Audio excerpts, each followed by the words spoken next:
Hello friends, ನಮಸ್ಕಾರ. ನಾಡೋಡಿ ಲೈವ್ಗೆ ಸ್ವಾಗತ.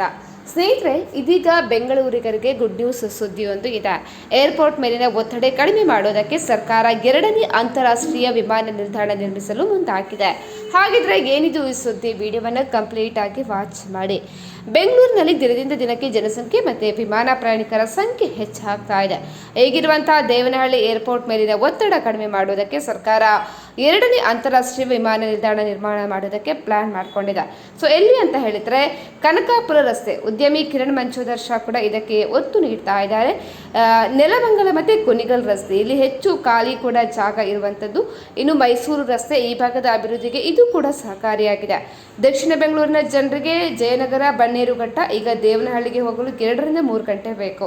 ಇನ್ನು ಹೊಸ ಏರ್ಪೋರ್ಟ್ ಬಂದರೆ ಅರ್ಧ ಗಂಟೆಯಲ್ಲಿ ಕೂಡ ತಲುಪೋದಕ್ಕೆ ಸಾಧ್ಯ ಆಗ್ತಾ ಇದೆ. ಇನ್ನು ನಗರದ ಒಳಗಿನ ರಸ್ತೆಗಳಲ್ಲಿ ಏರ್ಪೋರ್ಟ್ ಕಡೆಗೆ ಹೋಗುವಂತಹ ವಾಹನಗಳ ದಟ್ಟಣೆ ಕೂಡ ಕಡಿಮೆಯಾಗುತ್ತೆ. ಸೊ 2033ರ ವೇಳೆಗೆ ವಿಮಾನ ಹಾರಾಟ ಆರಂಭಿಸುವ ಪ್ಲಾನ್ ಕೂಡ ಇದೆ. ಸ್ನೇಹಿತರೆ, ಮಾಹಿತಿ ಇಷ್ಟ ಆದಲ್ಲಿ ನಮ್ಮ ಚಾನಲನ್ನು ಸಬ್ಸ್ಕ್ರೈಬ್ ಮಾಡ್ಕೊಳ್ಳಿ.